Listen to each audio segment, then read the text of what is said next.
চুলায় ফুটন্ত পানি টকবক করছে। আগুনের ভয়াবহ আঁচে রান্নাঘর ভ্যাপসা গরমে ছেয়ে গেছে ইতিমধ্যেই। ফুচকাওয়ালা প্লেটে সাজিয়ে রেখে চুলোটা নিভিয়ে দিল তোহা। দুটো কাপড়ের ছাপি দিয়ে ধরে পাতিলটা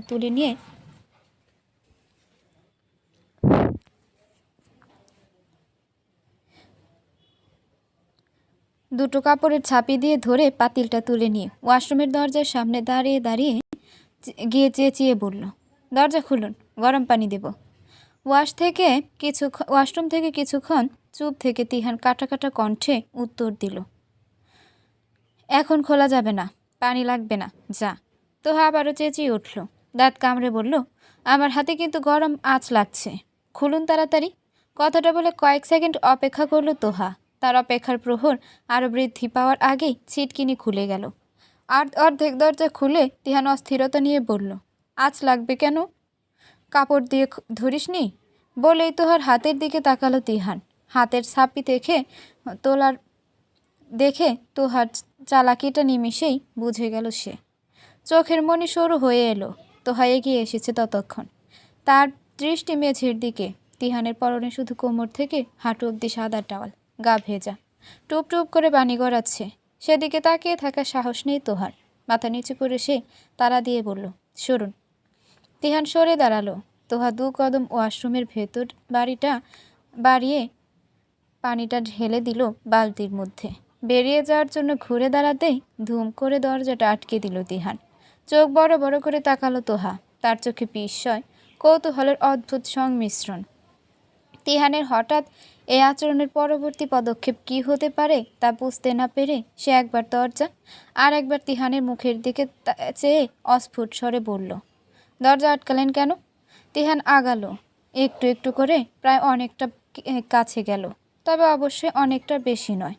তোহার ডান হাতটা আলতো করে টেনে ধরে তালুর দিকে তাকিয়ে কিঞ্চিত ঠোঁট নাড়িয়ে শান্ত কণ্ঠে বলল, হাতে আঁচ লাগছে ভাই, তাই না? তোহার নির্বাক। তার স্ত্রীর দৃষ্টি তিহানের লোমশ বুকে। তিহানের চুলের পানি চুইয়ে চুইয়ে তার কপাল গড়িয়ে গোলাপি ঠোঁট স্পর্শ করছে।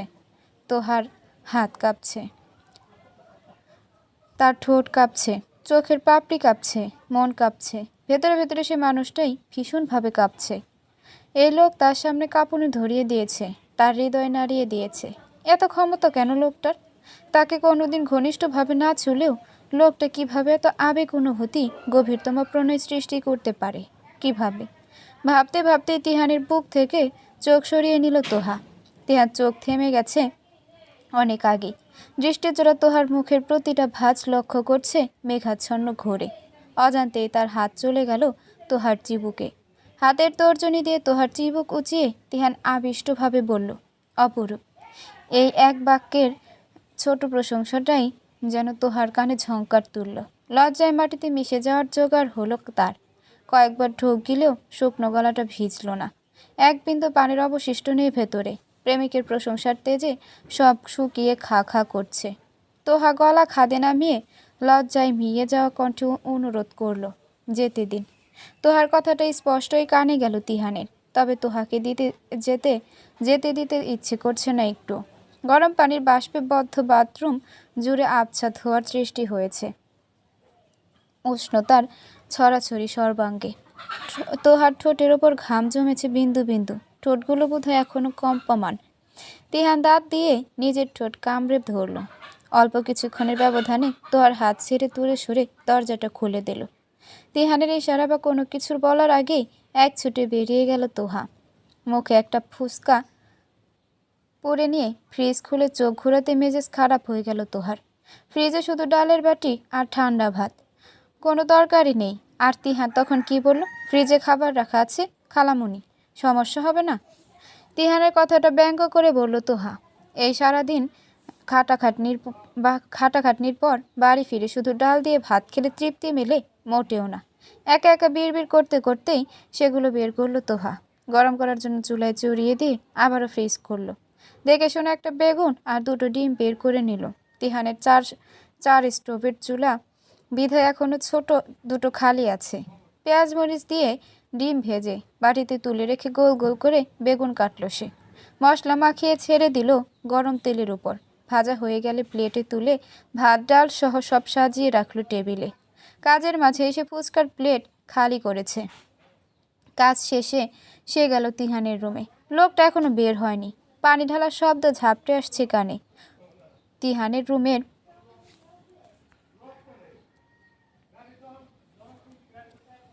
লোকটা এখনো বের হয়নি। পানি ঢালার শব্দ ঝাপটে আসছে কানে। তিহানের রুমের অবস্থা একেবারেই অগোছালো। সেন্টার টেবিলে কাগজের ছড়াছড়ি। সকালে ঘুম থেকে ওঠার পর হয়তো বিছানা ঝাড়া হয়নি, চাদর কুঁচকে আছে। যদিও সবসময় এই ঘরটা শৌখিনভাবে সাজানো থাকে, তবে আজকের এই বিধ্বস্ত অবস্থার কারণ অজানা নয় তোহার। অফিসে প্রেজেন্টেশন ছিল তিহানের। সকালে কলেজ যাওয়ার সময় বলেছিল তাকে, সেজন্যই হয়তো টেবিল ভর্তি কাগজপত্রের আলুথালু অবস্থা। ছোট্ট একটা শ্বাস ফেলল তোহা। সব পরিষ্কার করে গুছিয়ে রেখে বিছানা ঝাড়তে ঝাড়তে বেরিয়ে এলো তিহান। তোহাকে দেখে মনে মনে চরম খুশি হলেও মুখে বলল, এখনো যাসনি কেন? খালামণি চিন্তা করবে তো। বালিশ দুটো পাশাপাশি রেখে ঝাড়ুটা খাটের চিপায় ঢুকিয়ে দিল তোহা। মাথার এলোমেলো ওড়না টেনে নিতে নিতে বলল, চিন্তা করবে কেন? আম্মু তো জানে আমি আপনার সাথে আছি। তিহান হাসলো। টাওয়াল দিয়ে চুল মুছতে মুছতে বলল, আমার সাথে থাকলে কি চিন্তা করা মানা? হ্যাঁ। তোহার সোজা সাপটা উত্তরে আবারও হাসলো তিহান। চুল মোছা শেষে টাওয়ালটা সোফায় পিঠ ঠেকানোর জায়গায় মেলে দিতেই তোহা বলল, রাতের খাবার খাবেন না? হ্যাঁ খাবো, গরম করতে হবে। তুই যাবি আমার সাথে? কথা শেষ করে কিছু একটা ভাবলো তিহান, তারপর বলল, না থাক, রান্নাঘরে গরম, তুই এখানেই বস। তোহা তাকালো না। তিহানের কাছাকাছি যেয়ে দাঁড়িয়ে মিনমিন করে বলল, আমি গরম করে রেখেছি, চলুন খাবেন। তিহান থতমত খেয়ে দাঁড়িয়ে আছে টেবিলের সামনে। খাবার গরম করা পর্যন্ত ঠিক ছিল, কিন্তু মেয়েটা যে কষ্ট করে আবার বেগুন আর ডিমও ভেজে রেখেছে। তোহার ডাকে আর চেয়ার সরানোর আওয়াজে ধ্যান ভাঙে তার। চুপচাপ যে চেয়ারে বসে সে। তোহা প্লেটে ভাত বেড়ে দেয়, ডাল দিয়ে ডিম ভাজা এক কোণে উঠিয়ে রাখে। তিহানের চোখ যায় এক পাশে কেটে রাখা লেবুর দিকে। আতক উঠে সে বলে, লেবু তো কাটা ছিল না ফ্রিজে। আমি কেটেছি, আপনি তো লেবু ছাড়া খেতে পারেন না। তিহার চোখ গরম করে তাকায়, কাট কাট কণ্ঠ বলে, হাত দেখি। তোহার ঠোঁট উল্টায়, মুখ লটকুয়ে হাত মেলে উল্টিয়ে পাল্টিয়ে দেখিয়ে বলে, কাটেনি। স্বস্তির শ্বাস ফেলে তিহান। তারপর ভাত মাখিয়ে নিয়ে খাওয়ায় মনোযোগ দেয়। তোহা তার পাশের চেয়ার টেনে বসে। তিহান চুপচাপ খাচ্ছে। তোহা তার প্লেটে বেগুন ভাজা উঠিয়ে দিতে দিতে বলে, আচ্ছা আমাদের ব্যাপারটা সবাই জানলো কি করে? কোন ব্যাপার? যথেষ্ট সহজ গলায় জিজ্ঞেস করে তিহান। তবে তার মধ্যেও লুকিয়ে আছে বিস্তর রসিকতা। তোহা ধরতে পারে সহজেই।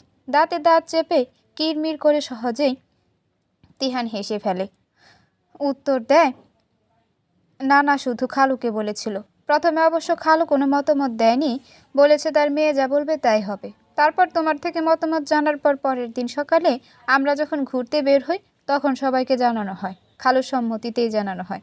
সবাই যখন কোনো দ্বিমত করেনি তখন খালু নিজেই আমাকে ফোন দেয়। মানে আমার ফোন তো নষ্ট ছিল তখন, তাই তুর্যর ফোন দিয়ে আমার সাথে কথা বলেন তিনি। হুট করে দেয় সেদিনই আংটি পরানোর প্রস্তাবটা। প্রথমে মানা করতে চেয়েও পরে আর তোমার উপর একটু অধিকার পাওয়ার লোভটা সামলাতে পারিনি আমি। হ্যাঁ বলে দিয়েছিলাম। তারপর আংটির ব্যবস্থা ওনারাই সব করেন। বুঝলে?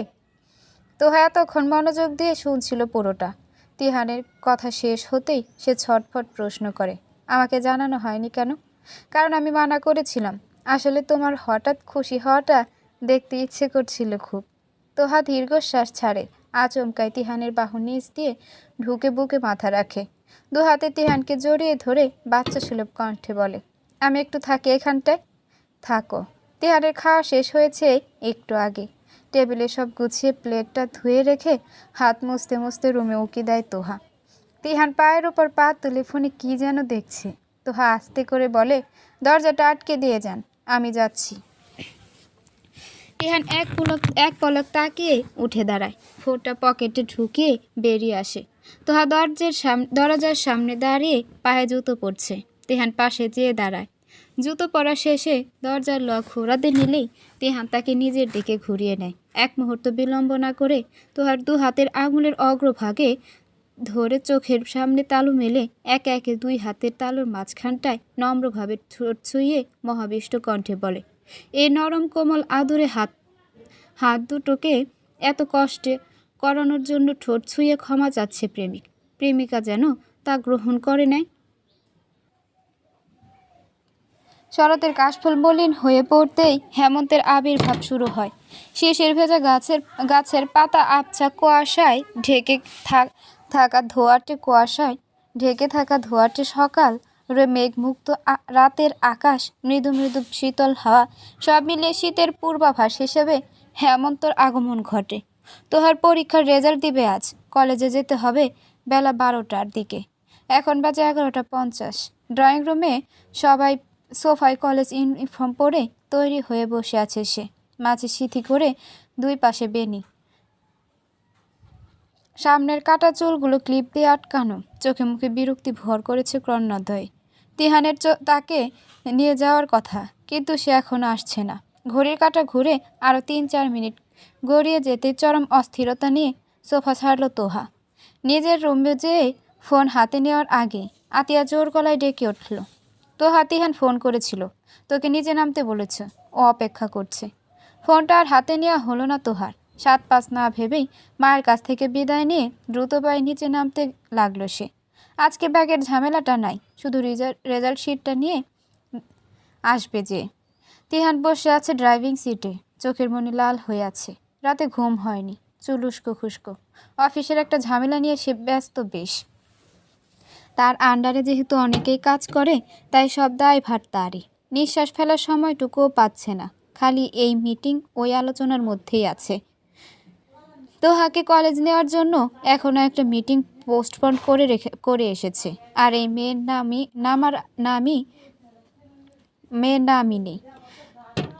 কতক্ষণ যাবৎ ফোন দিচ্ছে, ফোনও ধরছে না। তোহাকে বকা দেওয়ার পরিকল্পনা করে থাকলেও তোহা যখন লম্বা বেনি দুলিয়ে পাশের সিটে বসে মিষ্টি কণ্ঠে বলল, আপনি ব্যস্ত ছিলেন, দেরি করলেন কেন? তখন আর তার সাথে উচ্চস্বরে কথা বলার অবকাশ রইল না তিহানের। এতক্ষণের চাপা রাগটা শূন্যে নেমে গেল মুহূর্তে। চোখ বন্ধ করে প্রলম্বিত শ্বাস ছাড়ল সে। ঠোঁট কোণটা একটু প্রসারিত করে তোহার সিট বেল্ট বেঁধে দিয়ে এসি ছেড়ে দিল। অতপর গাড়ি স্টার্ট দিতেই ফোন বেজে উঠল তার। এক হাতে ড্রাইভ করতে করতেই ফোন রিসিভ করে ঘাড় কাত করে ধরেই সে ব্যস্তভাবে বলল, হ্যাঁ আমি আসছি, বেশিক্ষণ লাগবে না। না না, মিটিং ক্যান্সেল করা লাগবে না, আমার জাস্ট 20-25 মিনিট লাগবে।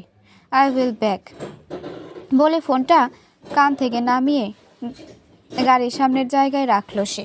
চুলগুলোতে দুবার হাত চালিয়ে বলল, তোর কতক্ষণ লাগবে কলেজে? তো এতক্ষণ সবই শুনছিল। তিহানের ব্যস্ততা সে খুবই বেশি সে বুঝতে পেরেছে। শুধু রেজাল্ট শিটটা নিয়েই চলে আসবো। আপনার দেরি হয়ে গেলে সমস্যা নেই, আমি রিক্সা করেই ফিরতে পারবো। তিহান উত্তর দিল না। গাড়ির স্পিড বাড়িয়ে তুলনামূলক জলদি ড্রাইভ করতে লাগলো। মেয়েটার চোখ মুখ শুকিয়ে গেছে, হয়তো রেজাল্টের ভয়ে, যদিও মুখে কিছু বলছে না, তবুও সে ভয় পাচ্ছে। রেজাল্ট যদি উল্টাপাল্টা কিছু হয়ে যায়, তবে আর নিজেকে সামলাতে পারবে না তোহা। দেখা যাবে কান্নাকাটি শুরু করে দিয়েছে। সেজন্য ড্রাইভার আঙ্কেলকে না পাঠিয়ে সে নিজেই এসেছে। গাড়ি থামে কলেজের সামনে। তিহান নেমে তোহার পাশের দরজা খুলে দেয়। তাকে নামিয়ে ঘড়ি দেখে বলে, যা, আমি অপেক্ষা করছি, ভয়ের কিছু নেই। তোহা মলিনভাবে হাসল, বলল, আপনি থাকতে ভয় কিসের? বলে আর অপেক্ষা করল না সে। গেট পেরিয়ে স্টুডেন্টদের ভিড়ের মাঝে আড়াল হয়ে গেল সে। পুরো ক্লাসের মধ্যে 8ম পজিশনে আছে তোহা। রেজাল্টটা তাকে হাতে দিয়েই হাসলো শিরিন ম্যাম। তোহা উত্তরে মুচকি হাসলো। ভেতরের খুশিটা ভেতরেই চেপে রেখে ম্যামকে সালাম দিয়ে বেরিয়ে যেতে নিলেই উনি বললেন, সে কি, তুমি এখনই চলে যাবে? প্রিন্সিপাল স্যার এসে তো টপ 10-এর ছাত্রীদের দেখতে চাইবেন, তোমাকে তো থাকতে হবে। ম্যাম, আমার একটু সমস্যা আছে, যেতেই হবে প্লিজ, করুণ স্বরে অনুনয় করে বলল তোহা। শিরিন ম্যাম একটু ধাতস্থ হলেন। মেয়েটার কি সেরা তো তারা। উপরন্তু তোহার করুণ চেহারার দিকে তাকিয়ে আর না করতে পারলেন না। নরম কণ্ঠে বললেন, আচ্ছা ঠিক আছে, যাও। তিহান ফোনে কথা বলছিল। তোহাকে বেরোতে দেখে দ্রুত কথা শেষ করে ফোনটা কাটল সে। তোহার চেহারা এতটাও থমথমে না, তার মানে রেজাল্ট ভালোই হয়েছে। তোহা কাছে এসে দাঁড়ালো। তিহান হাত বাড়াতেই রেজাল্ট শিটটা তার হাতে ধরিয়ে দিল। তিহান একবার চোখ বোলালো ম্যারিট নাম্বারটা দেখে নিয়ে মুচকি হেসে তোহার মাথার দুবার হাত বুলিয়ে গাড়ির দরজা খুলে দিয়ে বলল, বস, আমার সাথে যেতে হবে একটু, এখন আবার গাড়ি ঘোরালে দেরি হয়ে যাবে অনেক। তোহা মাথা কাত করে সম্মতি জানিয়ে চুপচাপ গাড়িতে উঠে বসলো। তিহান আবারও ব্যস্ত হাতে স্টার্ট দিল গাড়ি। উদ্দেশ্য অফিস যাওয়া। 15 মিনিট না যেতেই গাড়ি পৌঁছালো অফিসের সামনে। তোহাকে গাড়িতে বসিয়ে রেখে তিহান ছুটল উপরে। বিরস মুখে চেয়ে রইল তোহা। লোকটার এত ব্যস্ততা কেন? সব ঝামেলা আজকের দিনে হতে হলো, তার রেজাল্টের দিনে। সেইবার মাধ্যমিকের সময় সে যখন A+ পেল, সেই দিন তাকে একটা ঘড়ি উপহার দিয়েছিল তিহান। সেই থেকে আজ পর্যন্ত যত পরীক্ষা হয়েছে কখনো তোহার হাত খালি ছিল না। ওই বিশেষ মানুষের দেওয়া বিশেষ ঘড়িটা সবসময় তার হাতে ছিল। কলম পেন্সিল নিতে ভুলে গেলেও ওই ঘড়ি পড়তে ভুল হতো না তার। তিহান ফিরে আসে মিনিট 5 পরেই। তোহা তখন গাড়িতে একচোট ঘুমিয়ে নেওয়ার প্রস্তুতি নিচ্ছিল। তবে তার আগেই তিহান সেখানে উপস্থিত হয়। তোহাকে গাড়ি থেকে নামিয়ে দরজা লক করতে করতে বলে, আমার দেরি হবে, এতক্ষণ গাড়িতে বসতে পারবি না, কষ্ট হবে তোর, উপরে চল। বলে তোহার হাত ধরে উপরে উঠল তিহান। কলেজ ড্রেস পরা তোহাকে দেখে অনেকে বাঁকা চোখে তাকালেও তিহানকে তার পাশে দেখে কিছু বলার সাহস পেল না কেউই। তাকে নিজের ক্যাবিনে নিয়ে বড় সোফাটায় বসালো তিহান। নিজের ফোনটা বের করে হাতে ধরিয়ে বলল, আমি পাশের মিটিং রুমে আছি, ভয় পাস না, আর কেউ আসবে না এখানে, নিশ্চিন্তে থাক। বলে আর দেরি করলো না তিহান।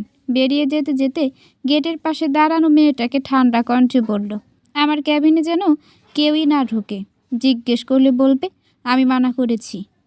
মেয়েটা আচ্ছা স্যার বলে মাথা নাড়ায়। এই তলার তত্ত্বাবধানে সে আছে।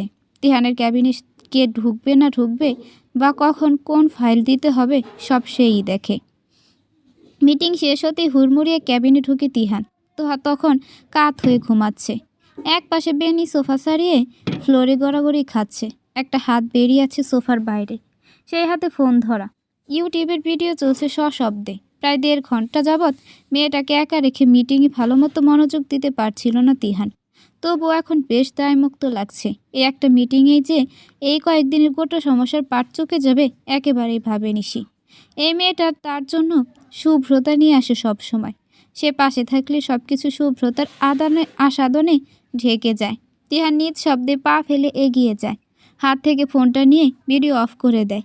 ক্যাবিনের এক পাশে কাচের গ্লাস ভেদ করে দুপুরের রোদ রশ্মি তেড়ছাভাবে তোহার চোখে মুখে ছড়িয়ে পড়েছে। মনে হচ্ছে সূর্য নিজে তাকে আদরে চুম্বন করে যাচ্ছে চোখ মুখে।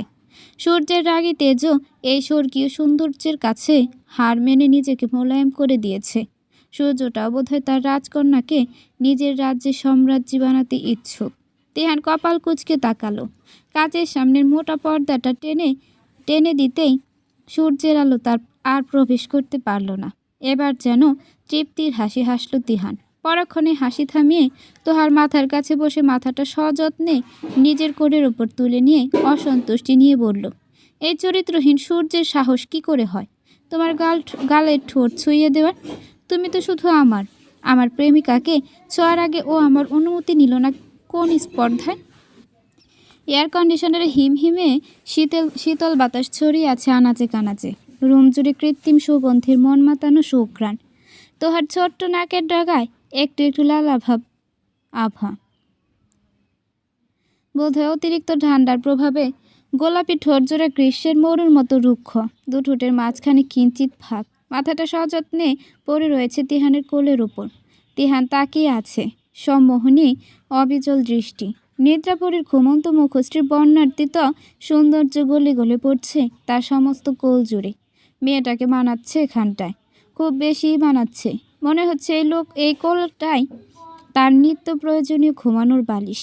জিভ দিয়ে নিজের ঠোঁট ভেজালো তিহান। বৃদ্ধ আঙুল তোহার ঠোঁটে ছুঁয়ে দিল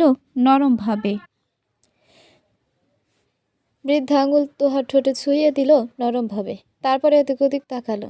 পাশের ছোট্ট ফুলদানি রাখা টেবিলটা একটা পানির গ্লাস রাখা। লম্বা হাত বাড়িয়ে দিয়ে তা নিয়ে হাতের তর্জনীর 1 ইঞ্চি পরিমাণ অংশ ডুবিয়ে দিল।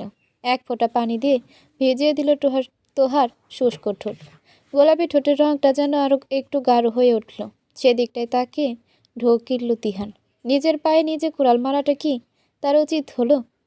ধূসরমণির দৃষ্টি সরে গেল তৎক্ষণাৎ। তোহা নড়ছে, হাতের আঙুল কাঁপছে পুনরায়। মিনিট না পেরোতেই সে চোখ মেলল। নিভু নিভু পাপড়ি বারবার বুঝে আসছে। পা দুটো প্রলম্বিত করে চোখ কুঁচকে শরীরে টানা দিল। তোহা।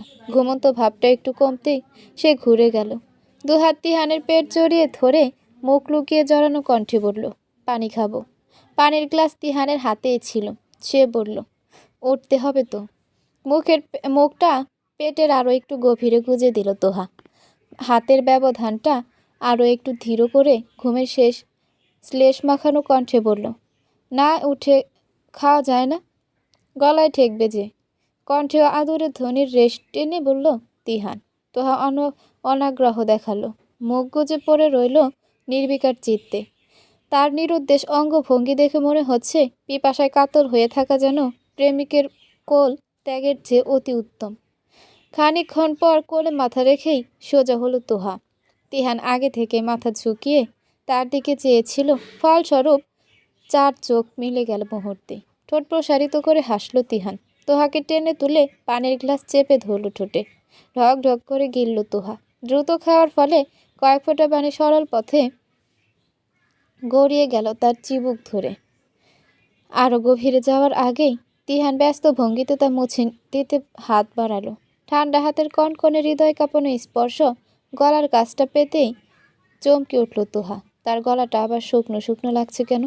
এতক্ষণ যে পানিগুলো পান করলো তা কি পাকস্থলী পর্যন্ত পৌঁছানোর আগেই ধূলিসাৎ হয়ে গেল? তিহান হাত সরানোর পূর্বেই সে তিহানের চোখে চোখ রেখে বলল, আপনি আমার পিপাসা বাড়িয়ে দিয়েছেন। আরও পানি লাগবে বোধ হয়। কথাটা তিহানের বোধগম্য হলো না। আবার হলো না। ভামভ্রু উচালো সে। তীর্যক কণ্ঠে বলল, কোন পিপাসা? তোহা আলতো করে মাথা ঠেকালো তিহানের বাহুতে। চোখ বুজে অকপটে উত্তর দিল, প্রেম পিপাসা। পানিতে মিটবে? জানি না। তোহার কণ্ঠে মৃদুর ছোঁয়া। তিহান হাসল। উঠে যেয়ে জগ থেকে আরও 1 গ্লাস পানি এনে তোহাকে খাইয়ে দিতে দিতে বলল, তোমার প্রেমিক সীমা অতিক্রম করতে অক্ষম। আর কটা দিন না হয় পানিতেই পিপাসা মিটুক। নীল রঙা আকাশে সাদা তুলির এলো পাথারি আঁচল। মেঘগুলো আজ বড্ড আকৃতিহীন। সাদা নীলে মিশে একাকার হয়ে আছে হেমন্তের গগন। মিঠা আলোয় আলোকিত বিকেলের দিকে অগ্রসর হচ্ছে ঘড়ির কাঁটা। তিহান বসে আছে চেয়ারে, তার সামনে ল্যাপটপ। তোহা পর্দা সরিয়ে দিয়েছে 2 হাত কাচের উপর রেখে একাধারে চেয়ে রয়েছে রাস্তার দিকে। সূর্যের আলো পড়ছে না এদিকটায়। পড়লে হয়তো তিহান আর তাকে দাঁড়িয়ে থাকতে দিত না। গেটে ঠক ঠক শব্দ। তিহান সময় না নিয়ে উত্তর দিল, কামিন। তোহা ফিরে তাকালো। একজন যুবক ঢুকছে দরজা খুলে। হাতের ফাইল আর পোশাক আশাক দেখেই বোঝা যাচ্ছে লোকটা অফিসেরই কেউ। দরজা ভিজিয়ে তোহার দিকে এক পলক চোখ পড়তেই মাথা নামালো সে। মৃদু কণ্ঠে বলল, আসসালামু আলাইকুম ম্যাম। তোহা প্রস্তুত হলো। তার থেকে বয়সে এত বড় লোকটা তাকে ম্যাম বলে সম্বোধন করছে, আবার মাথা নিচু করে সালাম দিচ্ছে। ব্যাপারটা একেবারে দৃষ্টিকটু দেখালো। তবুও নিজেকে সামনে সালামের উত্তর দিয়ে চুপচাপ দাঁড়িয়ে রইল সে। তিহান আর চোখে তোহাকে দেখে নিয়ে হাত বাড়িয়ে বলল, দাও নীরব, আমি দেখে নিচ্ছি। নীরব মুচকি হেসে ফাইলটা তিহানের হাতে দিয়ে নতমুখে চেয়ে রইল মেঝের দিকে। পাশে দাঁড়ানো মেয়েটাই যে তার স্যারের হবু বউ সে জানে। তিহান মনোযোগ দিয়ে পাতা উল্টালো। দেখা শেষে অভিজ্ঞ ভঙ্গিতে কলমদানি থেকে একটা কলম তুলে কোথাও একটা সাইন করে দিয়ে ঘড়িতে সময়টা পরখ করে বলল, তুমি তো আজকে হাফ ডে ছুটি নিয়েছিলে। সময় তো হয়ে গিয়েছে, এখনই বেরোবে? জি স্যার। তোমার স্ত্রী আর মানহা কেমন আছে? ভালো আছে স্যার, লাজুক হেসে উত্তর দিল নীরব। তিহানও হাসলো। তোহাকে উদ্দেশ্য করে বলল, ও হচ্ছে নীরব। তোমাকে একবার বলেছিলাম না আমার এক কলিগের বাচ্চা হয়েছে, মনে আছে? তোহা যেন একটু লজ্জা পেল। সেবার তিহানকে হেসে হেসে ফোনে কথা বলতে দেখে কি একটা কাণ্ডই না করেছিল সে। মনে পড়তে সে যথাসম্ভব নিচু গলায় বলল, মনে আছে। ম্যামকে নিয়ে একদিন বাসায় আসবেন স্যার। একবার আমাদের বাসায় এসেছিলেন না?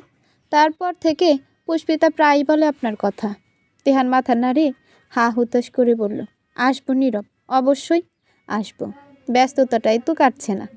নীরব এগিয়ে যেতে গটগট করে এগিয়ে আসলো তোহা। তিহানের হাতের কবজি টেনে ঘড়ি দেখে চোখ কপালে তুলে বলল, কত বেজে গেছে? আপনি আম্মুকে ফোন করেছিলেন? করেছিলাম। বলেছি তুই আমার সাথে আছিস, অফিস শেষ হলে একসাথে ফিরব। রেজাল্টের কথা বলেছেন? বলেছি। খুশি হয়েছে আম্মু? হয়েছে। আপনি খুশি হননি? মুখ ফসকে কথাটা বলে দিল তোহা। বলে নিজেই কেমন যেন বুঁদ হয়ে রইল। তিহান প্রত্যুত্তর করল না। ল্যাপটপের কিবোর্ডে হাত চালাতে চালাতে ফোন কানে তুলে নিল। কমলা রঙা মেঘের আড়ালে দীপ্তিমান গোধূলি বেলা। সূর্য ডুবে যাচ্ছে পশ্চিম আকাশের কোল ঘেঁষে। মনোহরী দৃশ্য। কাচের দেওয়ালের এ পাশ থেকে মুগ্ধ নয়নে তা উপভোগ করছে তোহা। সে যখন প্রায় একটা ঘোরের মধ্যে আবিষ্ট হয়ে গেছে, তখনই পেছন থেকে কাচের উপর একটা স্বচ্ছ ছায়া ঘিরে ফেলল তার ছোট্ট দেহটাকে। তোহার ঘোর ভাঙল, ধ্যান কাটল। পেছন ফিরতে শক্ত বুকটার সাথে ধাক্কা লাগলো। তড়িঘড়ি করে একটু পিছাতেই কাচের দেয়ালে পিঠ ঠেকল। সোনালির উপর আলোর মিশেল রংটা তিহানের মুখের ওপর। চোখের ভাষাটা একটু ভিন্ন মনে হচ্ছে। ঠোঁটে হয়তো একটু হাসি আছে, তবে বোঝা মুশকিল। 2-3 দিনের সেভ না করা খোঁচা খোঁচা চাপদারি। গায়ের কফি কালারের শার্টের উপরের একটা বোতাম খোলা।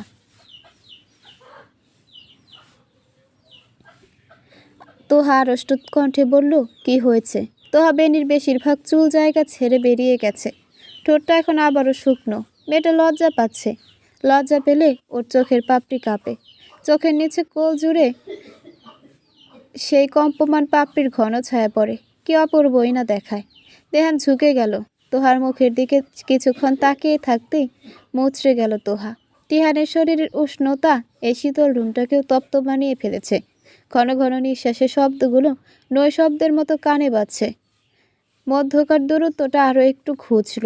তিহান তোহার গলার 2 পাশ দিয়ে হাত গলিয়ে একটা গাঢ় নীল পাথরের লকেট সমেত চেনের হুক লাগাতে লাগাতে কানের কাছে পিছিয়ে বলল, তোমার উপহার। সূর্য ডুবে গেছে প্রায় অনেকক্ষণ। চারিপাশে এখন আলোক শূন্য সন্ধ্যার বিষণ্ণ বাতাসের আনাগোনা। তবে সেই বাতাসের ছোঁয়া তোহার মন অব্দি পৌঁছাতে পারেনি। কিশোরী মনটাই আজ খুশি খুশি আমেজ। গাড়ির মিরর গ্লাসে ফুটে ওঠা প্রতিচ্ছবিটার মধ্যে আটকে রয়েছে মুগ্ধ আখি যুগল। তিহানের পরিয়ে দেওয়া গলার ছোট্ট লকেটটা গভীর নীলাভ রঙের, যে কারো দৃষ্টি আকর্ষণ করতে পুরোপুরি সক্ষম। পাথরের আকৃতিটা 1 ফোঁটা গড়িয়ে পড়া পানির মতো। আধো আধো তম্রসায় বুকের উপরে এক টুকরো সমুদ্রের মতো জল করছে পাথরটা। তোহাকে নির্বিচ্ছিন্নভাবে আয়নার দিকে চেয়ে থাকতে দেখে মুখ খুলল তিহান। বলল, পছন্দ হয়েছে? তোহা তিরুক্তিপ করল না। আর চোখে তাকিয়ে লাজুক হেসে মাথা নামিয়ে ফেলল। হাসল তিহানও। খানিক বাদে গাড়ি ড্রাইভ করতে করতে দাঁত দিয়ে ঠোঁট কামড়ে ধরে আফসোস করে বলল, এই জিনিসটা দেওয়া উচিত হয়নি, বুঝলে? তোহা ভ্রুকুটি করল। কপালে ভাঁজ ফেলে অনুসন্ধিৎসু কণ্ঠে বলল, কেন? তিহান এবার বাঁকা হাসল। চট করে ঘাড় ফিরিয়ে লকেটটার ওপর চোখ বুলিয়ে জ্বালাময়ী কণ্ঠে বলল, বেশিক্ষণ তাকিয়ে থাকলে তুমি আমাকে নির্লজ্জ বলবে। কিছুক্ষণ বোকা বোকা চাহনি দিয়ে অতঃপর কথাটা বুঝে যেতেই বিশ্রীভাবে মুখ কুঁচকে ফেলল তোহা। নড়ে চড়ে বসে জানালা দিয়ে বাইরে তাকিয়ে অস্পষ্ট স্বরে বলল, ছি। বাসায় ফিরতে আতিয়ার মুখোমুখি হয়েছে তারা। গেট খুলে তিহান আর তোহাকে দেখে সহাস্য মুখে ভেতরে আয় বললেও পর মুহূর্তেই চোখের কোণে সূক্ষ্ম ভাঁজ পড়ল তার। দৃষ্টি তোহার লকেটটায়। হাত বাড়িয়ে তা দেখে নিল তিনি। অতঃপর তিহানকে উদ্দেশ্য করে বলল, ভারী সুন্দর তো। এবারও জেদ করেছিল নাকি? আতিয়ার কৌতুকপূর্ণ স্বর আর বলার ঢং দেখে রসিকতাটা বুঝতে পারল তিহান। আগে তোহাকে শাড়ি চুড়ি কিনে দিলে সবসময় সে বলতো তিহু জেদ করে কিনেছে। তার বলা কথাটা দিয়ে তাকেই জব্দ করার চেষ্টা করছে খালামণি। তিহান মাথা ঝুঁকিয়ে হেসে সহজ গলায় বলল, এবার আর জেদ করার সুযোগ দেয়নি খালামণি। জেদ করার আগেই কিনে দিয়েছি। তাহা বিস্ফোরিত নয়নে তিহানের মুখ পানে চেয়ে থাকলো। এই লোকের মুখে কিচ্ছু আটকায় না। নিজের খালামণির সামনে অকৃতি লজ্জা নেই। হ্যাঁ, হুড়মুড় করে পার হয়ে গেছে আরও কয়েকটা মাস। ডিসেম্বরের প্রথম সপ্তাহ চলছে। তোহার টেস্ট পরীক্ষা শেষ হয়েছে 5 দিন আগে। কলেজ জীবনের সমাপ্তি হয়ে গেছে প্রায়। এখন শুধু বাসায় পড়াশোনা করবে, আর তারপর 3 মাস পর উচ্চ মাধ্যমিক। শীতকালের প্রাদুর্ভাব ধীরে ধীরে বাড়ছে। আজকাল ভোরবেলায় কুয়াশার আচ্ছাদনে ছেয়ে থাকে শহর। দিনের বেলার সূর্যের রাজত্ব কম। স্তূপীকৃত মেঘের বেড়াজালে দিনের আলো তার ডালপালা ছড়িয়ে দিতে পারে না। রাত্রি প্রহরে মোটা শীতের কাপড় না পরলে কাঁপুনি ধরে যায়। গুমুট বিকেল বেলায় গোসলে ঢুকেছে তোহা। সকালে ঘুম থেকে উঠতে পারেনি। দুপুর পর্যন্ত কম্বল গায়ে দিয়ে বেঘরে ঘুমিয়েছে, তাও ঘুমটা পুরোপুরি হয়নি। আরও কিছুক্ষণ ঘুমাতে পারলে 16 কলা পূর্ণ হতো, কিন্তু তার আগেই ফ্যানের আকস্মিক নষ্ট হয়ে যাওয়ার তার আর পূর্ণতা পায়নি। শীতকাল হলেও ফ্যান আর কম্বল ছাড়া ঘুম হয় না তোহার। দুপুর থেকে মেজাজ খারাপ থাকায় ভেবেছিল আজ গোসলটা বাদ দিবে, কিন্তু বিকেল হতে নোংরা নোংরা বোধ করায় তার করতে পারেনি। কলিং বেলের শব্দের তুমুল উপদ্রবে বিছানা ছেড়ে উঠে গেল তুর্য। তোহা গোসলে যাওয়ার আগে তাকে বলে গিয়েছে, কেউ বাসায় আসলে যেন গেট খুলে দেয়। আতিয়া দরজা আটকে ঘুমাচ্ছে, আর আরমান সাহেব বাসায় নেই, তাই তুর্যকেই যেতে হবে। দরজার বাইরে একটা অচেনা ছোকরা টাইপের ছেলের সাথে তিহারকে দেখে ভ্রু কুচকাল তুর্য। তাকে কিছু বলার সুযোগ না দিয়ে তিহান বলল, তিহুর ঘরের ফ্যান নাকি নষ্ট হয়ে গিয়েছে, খালামণি মিস্ত্রি ডাকতে বলেছিল।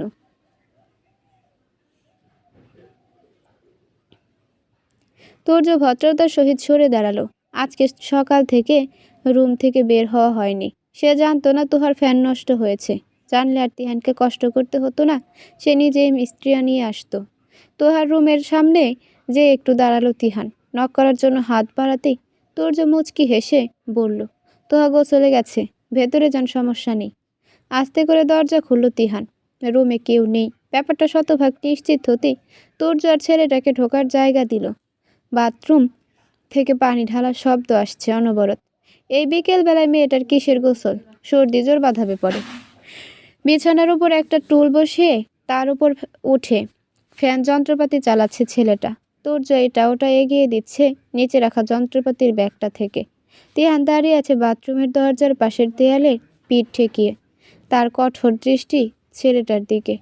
কিভাবে কি করছে তাই তীক্ষ্ণ দৃষ্টিতে পর্যবেক্ষণ করছে। বাথরুমের ভেতরে পানি পড়ার শব্দ বন্ধ হতে মস্তিষ্ক সচল হয়ে উঠল তার। ছিটকিনি খুলে দরজাটা ফাঁক হতেই সচকিত দৃষ্টিতে সেদিকে তাকালো তিহান। কয়েক সেকেন্ড তোহার সদ্য স্নান করা পবিত্র মুখখানা আর স্নিগ্ধ ভেজা চুলগুলো দেখে নিয়ে দরজার হাতল আঁকড়ে ধরে গলা নামিয়ে অবরুদ্ধ কণ্ঠে বলল, এখন না, একটু পরে বের হ। তোহা হতবিহ্বল কণ্ঠে আশ্চর্য হয়ে বলল, পরে মনে? আমি কি বাথরুমে দাঁড়িয়ে থাকবো? বের হতে দিন। চল শক্ত করে চোখ রাঙানো তিহান বলল, মানা করছি না। নিভে গেল তোহা। বাধ্য মেয়ের মতো দরজা আবারও আটকে দিয়ে থম মেরে দাঁড়িয়ে রইল বাথরুমের ভেতর। ঘরে মিস্ত্রি এসেছে তা বুঝতে পেরেছে। ওয়াশরুমের ভেতর থেকেও সবই শোনা যায়, কিন্তু তাই বলে তাকে বেরোতে দিবে না তিহান। অদ্ভুত। প্রায় 10-15 মিনিট পর ঘরের ভেতরের পুরুষালী কণ্ঠগুলো থেমে গেল। দরজায় কান পেতে সে বুঝল মিস্ত্রি চলে গিয়েছে। কিছু বলার আগেই তিহান দরজায় নক করে বলল, এবার বের হ। তোহা বের হলো। পরনে লাল রঙা কামিজ, গায়ে ওড়না নেই। জামার লাল ওড়নাটা বালিশের পাশে রাখা। খুব সম্ভবত ভেতরে নিয়ে যেতে ভুলে গিয়েছিল। চুলগুলো এখনো ভেজা, গলা ভেজা, পানিগুলো মুক্তদানার মতো আকর্ষণ করছে। তিহান বিছানায় বসেছে, চোখ মুখ স্থির। আপনি কি পাগল নাকি? বিরক্তির সুরে কথাটা বলে বালিশের পাশ থেকে ওড়নাটা নিয়ে গায়ে জড়ালো তোহা। চুলগুলো কানের পিছে গুজে তিহানের দিকে এগিয়ে আসতেই তিহান তাকে হাত টেনে পাশে বসিয়ে চুলে ডান হাতের 5 আঙ্গুল ডুবিয়ে দিয়ে বলল, তোমার ভেজা চুলে অন্য কারো নজর পড়বে, তা তো আমি কি করে হতে দেই? ছেলেটা ফ্যান ঠিক করতে এসেছিল, আমার ভেজা চুল দেখতে নয়, তেতো কণ্ঠে বলল তোহা। তা ঠিক, কিন্তু তুমি ওর সামনে বের হলো, নজর তো তোমার উপর পড়তোই, তাই না? বলতে বলতে তিহানের চোখ গেল তোহার গলার দিকে। তার দেওয়া রকেটটা না দেখতে পেয়ে মুহূর্তেই দৃষ্টি সরু হয়ে এলো। শক্ত কণ্ঠে সে বলল, তোমার লকেট কোথায়? তিহানের হঠাৎ রাশভারী কণ্ঠে চমকে উঠল তোহা। চোখ নামিয়ে আমতা আমতা করে ড্রেসিং টেবিলের দিকে হাত দিয়ে দেখিয়ে বলল, ওই যে খুলে রেখেছিলাম, সাবান পানিতে যদি নষ্ট হয়ে যায়। তিহান সাথে সাথে চুল থেকে হাত সরালো। আদেশ সুযোগ কণ্ঠে নিয়ে বলল, নিয়ে আসো। তো চুপ সে গেল পুরো দমে। তিহান যে রেগে আছে সেটা বুঝতে বাকি নেই। ধীর পায়ে উঠে গেল সে। লকেটটা এনে তিহানের হাতে না দিয়ে আড়ষ্ট কণ্ঠে বলল, আমি পরে নিচ্ছি, ভাইয়া এসে বলে কি ভাববে? কথাটা শেষ করার আগেই হাত থেকে রকেটটা নিয়ে এক হাতে তোহাকে বিছানায় বসালো তিহান। ভেজা চুলগুলো এক পাশে এনে লকেটটা পরানোর জন্য কাছে ঝুঁকে গেল। হুক না দেখে তো আর আটকাতে পারবে না। মুহূর্তে জমে গেল তোহা। তিহানের গাল তার কানের পাতা স্পর্শ করছে। নিঃশ্বাসগুলো ছড়িয়ে পড়ছে ঘাড়ের কাছটায়। তো আমতা আমতা করে কিছু একটা বলতে যাচ্ছিল, তার আগেই তিহান তাকে থামিয়ে দিয়ে প্রবল অধিকার নিয়ে বলল, আজ পরিয়ে দিচ্ছি, আর কখনো যেন খুলতে না দেখি। গোটা রাজধানী কুয়াশায় লেপ্টে আছে। ধোয়াটে সাদা পর্দাগুলো যেন পুরো শহরটাকে পান করিয়ে দিচ্ছে শীতের ঠান্ডা আলিঙ্গনে। পাখিদেরও ঘুম ভাঙেনি তন্দ্রাচ্ছন্ন ঢাকা শহর। ফোনের রিংটংয়ে গভীর আরামের ঘুমে ব্যাঘাত ঘটে তোহার। গা ম্যাজম্যাজ করছে। গায়ের উপরের ভারী কম্বলটা সরিয়ে ওপাশ হতে শরীর সায় দিচ্ছে না। ফোনের রিংটং বেজেই চলেছে, অবিশ্রান্ত বিরামহীন। তোহা ঘুরে সোজা হলো, দুহাত দুদিকে ছড়িয়ে দিয়ে শরীরের জড়তা কাটানোর নিষ্ফল চেষ্টা করলো। পিট পিট করে আধ বোঝা চোখে ফোনটা কানে তুলল। ওপাশ থেকে তিহানের ভার ভার কণ্ঠস্বরের ডাক ভেসে আসছে, তিহু। তোহা ঘুমের ঘোরেই হালকা ঘুম গেল, ঝাপসা স্বরে সাড়া দিল, হ্যাঁ। কিছুক্ষণ মৌন মুখে চোখ বুজে তোহার ঘুমন্ত কণ্ঠটা অনুভব করার চেষ্টা করলো তিহান। এই তো আর মাত্র কয়েকটা মাস পরই সে রোজ সকালে এই কণ্ঠটা শুনবে। এই কণ্ঠের আদুরে বুলিতে তার ঘুম কাটবে। অতি সাদরে অপেক্ষা করা কিছু মুহূর্তে জর্জরিত হবে তার এতদিনের ধৈর্যশীল প্রেমিক মন। চোখ মিলল তিহান, নমনীয় কণ্ঠে আবদার করে বলল, একটু বাইরে আসবে, আমি অপেক্ষা করছি। তোহা উঠে বসল। লোকটার কোনো কথা আবদার অমান্য করে সাধ্য নেই তার। আজ পর্যন্ত কখনো তিহানের মুখের উপরে কোনো কথা বলেনি। অগত্যা চোখ কচলে ঘুম কাটানোর চেষ্টা করলো সে। দ্রুত বিছানা থেকে নেমে গায়ের শাল জড়িয়ে নিয়ে নিভু নিভু স্বরে উত্তর দিল, একটু দাঁড়ান, আসছি। এক সময় নীরবতা বেশি থাকে, নিঃশ্বাস প্রশ্বাসগুলোও যেন উচ্চ স্বর সৃষ্টি করে ফেলে। ঘুমের দরজাটা আস্তে করে খুলল তোহা। নিঃশব্দে লক করে ঘুরে দাঁড়াতেই হৃৎপিণ্ডটা ধরাস করে লাফিয়ে উঠল। ঠিক তার পেছনে তুর্য দাঁড়িয়ে আছে, চোখ মুখ ঢুলু ঢুলু। তোহা বিব্রত কিংকর্তব্য বিমূঢ় লজ্জিত ভঙ্গিতে কিছু বলার আগেই তুর্য তাড়া দিয়ে বলল, জলদি আয়, দরজা আটকে দিয়ে আমি ঘুমাবো বোন। তোহা বিস্মিত বাক্যহীন। পরিস্থিতিটার আগা মাথা তার মাথায় ঢুকছে না। তুর্য কিভাবে জানলো সে বাইরে যাবে? তিহান বলেছে নিশ্চয়। ভাইয়ের সামনে কি একটা লজ্জা! ও আল্লাহ! কথা না বলে চুপচাপ দরজার কাছে গেল তারা। বেরোতেই দেখলো তিহান দাঁড়িয়ে আছে। তোহা গুটি গুটি পায়ে চুপটি করে দাঁড়ালো। কলাপাতা রঙের একটা সাদামাটা থ্রি পিসের উপর কালো একটা শাল জড়ানো, মাথায় জর্জেটের ওড়না দিয়ে ঘোমটা টানা। ঘুমের রেশ এখনো লেগে আছে চোখে,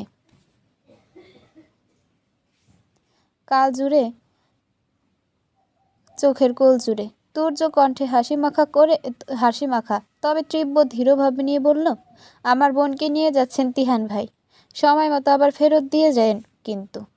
চাপা হেসে এলোমেলো চুলগুলো হাত চালানো তিহান ফিসলে গলায় বলল, এক সময় তো একেবারে নিয়ে যাব, তখন কি করবি? হেসে ফেলল তুর্য। দরজা আটকে দিতেই তোহা কাঁদো কাঁদো স্বরে বলে উঠল, আপনি এটা কি করলেন? কি করেছি? ভাইয়া কি ভাবছে? আমি তো আসছিলামই, আপনি ভাইয়াকে কেন ডাকলেন? তিহান এগিয়ে গেল, তোহার বাম হাতটা নিজের হাতের মাঝে মুষ্টিবদ্ধ করে নিয়ে বলল, তোমাকে নিয়ে একটু ঘুরবো, সময় লাগবে। এভাবে ফ্ল্যাটের দরজা খুলে রেখে গেলে বিপদ হতে পারে। আর তুর্য কিছু ভাবেনি, আমার প্রেমিকা ওরফে হবু বউকে আমি নিয়ে যাচ্ছি। কে কী ভাববে তা ভেবে আমার কি? আপনি পাগল, সত্যিই পাগল। তিহান হাসল কেবল। তোহাকে কাছে টেনে সিঁড়ি ধরে নামতে নামতে তোহা জিজ্ঞেস করলো, এ সময় কোথায় নিয়ে যাবেন? জানি না, অলিতে গলিতে ঘুরে বেড়াবো, তোমাকে অনুভব করব, ব্যাস এতটুকুই। হাঁটবেন? তিহান ঠোঁট বাঁকিয়ে বলল, না, এবার রিক্সা ঠিক করে রেখেছি। তোমার তো আবার পা ব্যথা হয়ে যায়। রিক্সা চলছে ধীর গতিতে, কুয়াশার আচ্ছাদন কাটিয়ে এগোনো মুশকিল। তবুও রিক্সাওয়ালা মামাটা পাক্কা চালক হওয়ায় বিশেষ ঝামেলা হচ্ছে না। আশেপাশের কোনো দোকান এখনো অবধি খুলেনি, ফোন বা ঘড়ি নেই সাথে, বিধায় সময়টাও বোঝা যাচ্ছে না। 6টা বোধহয় বাজেনি এখনো। শীতে কুকড়ে তিহানের সাথে ঘেঁষে বসেছে তোহা। তিহানের পরনে পাতলা টি শার্ট আর ট্রাউজার। চোখ মুখ একেবারে স্বাভাবিক। নির্বিকার চিত্তে তোহার এক হাত টেনে সেই হাতের দিকে তাকিয়ে তা নেড়ে চেড়ে যাচ্ছে সেই কখন থেকে, যেন শীত তাকে ছুঁয়ে দিতে অক্ষম। তোহা চোখ মুখ কুচকালো, বলল, আপনি এটা কি গায়ে দিয়ে এসেছেন? শীত লাগছে না? করছে তো, কেন করবে না? করছে না তো, কেন করবে না? তিহান ঘাড় ফেরালো। তোহার মুখের দিকে কিছুক্ষণ মুগ্ধ নয়নে তাকিয়ে থেকে আবিষ্ট স্বরে বলল, আমার উত্তাপটা যে আমার সাথেই আছে। শীত আমায় ছুবে কি করে? শীতকালে রান্নাঘরে খুব আরাম বোধ হয়। আগুনের তাপে গরম গরম লাগে। সেই গরম গরম ভাবটা অনুভব করতেই রান্নাঘরে পদচারণ করলো তোহা। আতিয়া বিকেল থেকে কিছু একটা করছে। সে এতক্ষণ ঘরে পড়েছিল তাই জানে না। তোহা কাছাকাছি যেয়ে দাঁড়ালো। নাকি পরিচিত একটি মিষ্টি গ্রান ভেসে আসতেই উৎসুক কণ্ঠে বলল, কি করছো আম্মু? আতিয়া মুচকি হাসলো, বলল, খুন্তিটা দে তো, পাটিসাপটাটা করছি। চওড়া হাসলো তোহা। খুন্তিটা এগিয়ে দিয়ে আতিয়ার পাশে দাঁড়াতে আতিয়া দুষ্টুমি মাখা কণ্ঠে বলল, তোরও তো বানানো শেখা উচিত। তিহানটা খুব পছন্দ করে এসব। তো বের পর করে খাওয়াবি? তো হতবুদ্ধি হয়ে গেল। এই লোকটার লাগামহীন কথাবার্তার ছোঁয়ায় তার পুরো পরিবার লেগে গেছে। সবাই যেন তাকে লজ্জায় ফেলার ঘোর ষড়যন্ত্রে নেমেছে কাঠ পেথে। সে কি করবে? কোথায় কোথায় মুখ লুকাবে? তিহানের বুকে ভাবনার শত সুতো ছিঁড়ল। আতিয়া 3টে গরম পিঠা বাটিতে তুলে তোহার হাতে ধরিয়ে বলল, ছেলেটাকে দিয়ে আয়। তিহানের রুমে ঢুকতেই একটা লোমশ তুল তুলে কিছু পা ছুঁয়ে যেতেই তুমুল গতিতে লাফিয়ে ওঠে তোহা। চোখ মুখে খিচে গগন বিদারী চিৎকার করতে কে একজন পাশ থেকে তাকে বুকে টেনে নেয়। সস্নেহে মাথায় হাত বুলিয়ে আশ্বস্ত ভরা কণ্ঠে বলে, বিড়াল ওটা, ভয় পায় না। তোহা স্থির হয়। ভয়টা হয়তো কমেছে কিছুটা। তিহান তাকে ছেড়ে দাঁড়ায়। তোহা জোরে শ্বাস নেয়। বুকে থুতু দিয়ে আশেপাশে চোখ ঘুরিয়ে খুঁজতে খুঁজতে ভীত কণ্ঠে বলে, কোথায় বিড়াল? তিহান আচমকায় হাসে। মেয়েটা তো বেশি ভয় পায়। তোহার হাত থেকে কাচের বাটিটা খুব সন্তর্পণে নিজের হাতে নিয়ে নেয় সে। হাত উঁচিয়ে ইশারা করে বলে, ওই তো বিছানায় বসেছে। কালো সাদা রঙের একটা মাঝামাঝি আকারের বিড়াল, সবুজ চোখ, বিছানার মাঝে বসে গাঁট চাটছে। তোহা চিনে বিড়ালটাকে। সেই যে একবার তিহান পথ থেকে বাঁচিয়েছিল, এই বিড়ালটা। এরপর থেকে তাদের বাসার নিচতলার গ্যারেজেই থাকতো। দারোয়ান চাচা খেয়াল রাখতো। তিহান বোধহয় খাবার দাবারের টাকা দিয়ে আসতো, সে জানে না ঠিক। তখন অবশ্য বিড়ালটা ছোট ছিল অনেক, এখন বড় হয়েছে। তোহা সন্দিহান কণ্ঠে প্রশ্ন ছুড়ল, আপনি ওকে ঘরে এনেছেন কেন? শীত পড়েছে তো, গ্যারেজে অনেক ঠান্ডা থাকে, ওর থাকতে কষ্ট হয়, তাই ভাবলাম নিয়ে আসি, আমার সাথে ঘরে থাকুক। বলতে বলতে বিছানায় যেয়ে বসলো তিহান। তোহাও গেল কাছাকাছি। বিড়ালটার শরীরে হাত বুলিয়ে দিয়ে আস্তে করে বিছানায় বসলো। বলল, আপনাকে কামড় দিলে? অলরেডি খামছে দিয়েছে, রাতে সঙ্গে নিয়ে ঘুমিয়েছিলাম, পিঠটা আঁচড়ে কিছু রাখেনি। আল্লাহ, দেখি আতকে উঠল তোহা। তিহান হাসলো। একটানে গায়ের টি শার্ট খুলে দিয়ে পিঠ দেখিয়ে বলল, তোমার কাজটা তোমার আগে বিড়ালটা করে দিল, দুষ্টু বিড়াল। রসিকতা গায়ে মাখল না তোহা। ব্যথাতুর নয়নে চেয়ে থেকে তৎক্ষণাৎ উঠে গেল।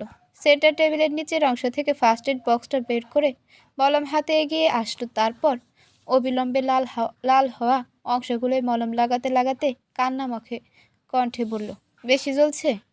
তিহান দাঁতে দাঁত চেপে সহ্য করে বলল, জ্বলছেই না। একদম মিথ্যা বলবেন না, আমি জানি আপনার কষ্ট হচ্ছে। অসহ্যকর, আপনি এমন কেন? তিহান এবারও হাসলো। মেয়েটা একসময় সবসময় তাকে এভাবে শাসন করবে, তার পাশাপাশি থাকবে, কাছাকাছি থাকবে। অদ্ভুত তো, তার হঠাৎ এত লজ্জা লাগছে কেন? দিন গড়িয়ে গেছে, বছর ঘুরেছে। গত মে মাসে শেষ হয়েছে তোহার উচ্চ মাধ্যমিক পরীক্ষা। ব্যস্ত তারা ছুটি নিয়েছে। তোহার এখন অফুরন্ত সময়। মনে মনে চলছে বিয়ের মৌসুম। এ মাসের শেষেই খুব সম্ভবত তাদের কাবিন হয়ে যাবে। ঋতুর পালাবদল ঘটেছে। শীত থেকে গ্রীষ্ম, গ্রীষ্ম থেকে বর্ষা। অতঃপর প্রকৃতি সিক্ত করতে আবারও এসেছে শ্রাবণ মাস। আকাশ কাঁপিয়ে জলধারা নামে আজকাল। মেঘে মেঘে বিস্তর রেশারেশি করে পরিশেষে অভিমানগুলো বৃষ্টিরূপে ঝরে পড়ে যায় ধরণীর গায়ে। ধরিত্রীমাতা তা সাদরে বরণ করে নেয় দুহাত মেলে। প্রকৃতি ভিজে ওঠে। কাটামাটির গন্ধ, পিচঢালা রাস্তায় ছড়িয়ে থাকা জলরাশি, চকচক করে ওঠা সবুজ গাছটার মগ ডালে সরু সোনালি রৌদ্ররশ্মি, সবটা যেন এই চিরচেনা প্রকৃতিকে নতুন করে একেবারে শুদ্ধতম রূপে ভালোবাসতে শেখায়।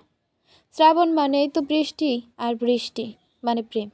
সুতরাং এই শ্রাবণের সব বর্ষণের অপরিবর্তিত এক নাম প্রেম বর্ষণ। মায়ের ঘরের বিছানায় বসে পা দুলাচ্ছে তোহা। তাকে বসিয়ে রেখে কাঠের আলমারি হাঁ করে খুলে ৮ ঘন্টা যাবৎ খোঁজাখুঁজি করছে আতিয়া। মাঝে মাঝে দু একবার বিড়বিড় করে করছে, কোথায় রাখলাম, পাচ্ছি না কেন। এ ধরনের স্বগোক্তি আওড়াচ্ছে। তোহা চোখ মুখ পুতুলের ন্যায় শান্ত, নিশ্চল। কিছু বলতে গেলে তাকে মৃদু ধমকের স্বরে চুপ করিয়ে দিচ্ছে আতিয়া।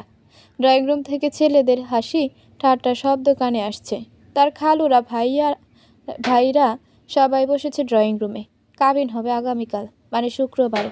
আগে বিয়েটা পড়িয়ে রেখে তারপর বাদবাকি হলুদ বিয়ের আনুষ্ঠানিক জমকালো আয়োজন শুরু হবে পরের সপ্তাহে।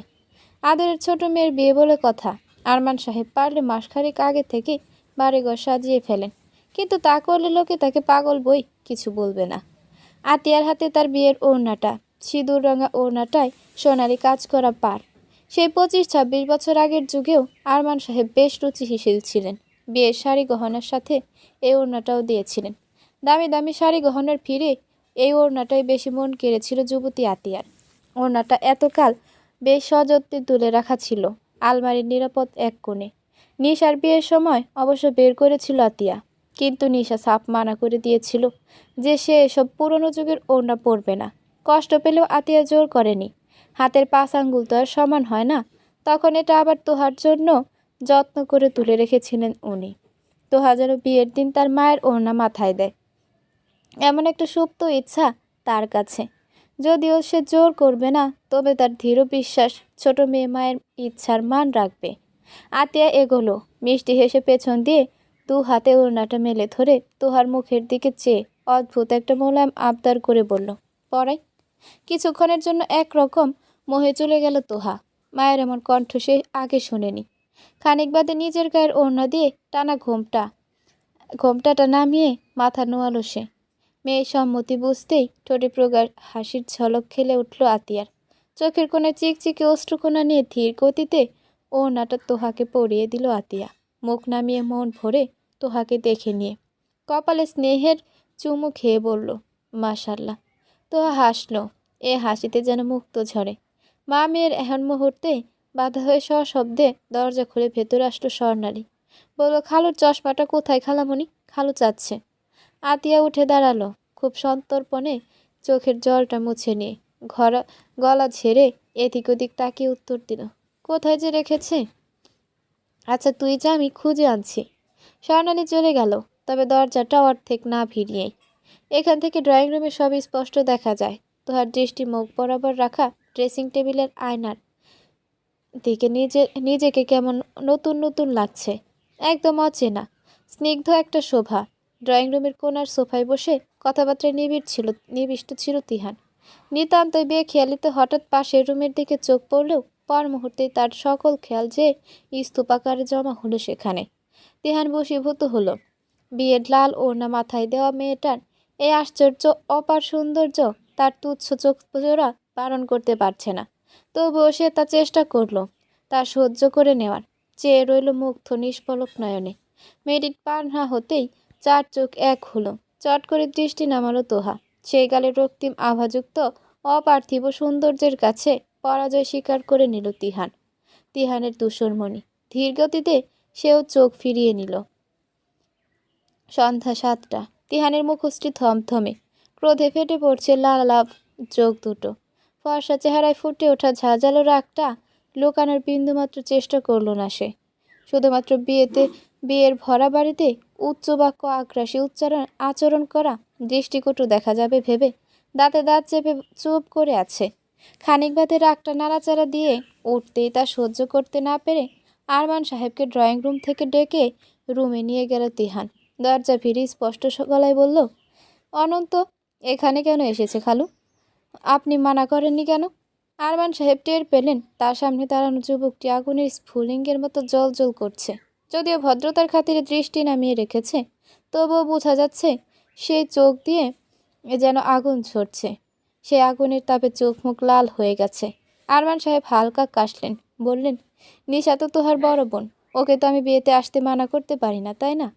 আমি নিশার কথা বলিনি খালু, অনন্তের কথা বলেছি। আর আপনি অবশ্যই অবগত আছেন আমি কেন বলেছি কথাটা। তিহানের নামানো কণ্ঠেও প্রগাঢ়তার তীব্র ছাপ। আরমান সাহেব এগোলেন, তিহানের কাঁধে এক হাত রেখে বললেন, শান্ত হও বাবা। আমি শুধু নিশা সৌহার দেখেই আসতে বলেছিলাম। অনন্ত কেন এলো আমার জানা নেই। আর এতক্ষণ ছেলেটার আচার আচরণ দেখে মনে হয় না সে পূর্বের মতো কাজ আবারও করার সাহস করবে। সৌহার্দ্য বিচক্ষণ বুদ্ধিমত্তা সম্পন্ন মানুষ। অবশ্যই নিজের ভাইকে সে এমনি এমনি নিয়ে আসবে না। এখন বাসায় আশেপাশের ফ্ল্যাটের মহিলা মানুষ আছে। আমার মনে হয় এ বিষয়ে রাতের বেলা খোলাখুলিভাবে কথা বলা যাবে। তিহান মৌন মুখে মাথা নাড়ালো শুধু। এই মুহূর্তে কথা বাড়িয়ে শুধু শুধু খালুর সামনে বেয়াদবি করতে চাচ্ছে না সে। রাত পর্যন্ত অপেক্ষা করতে হলো না।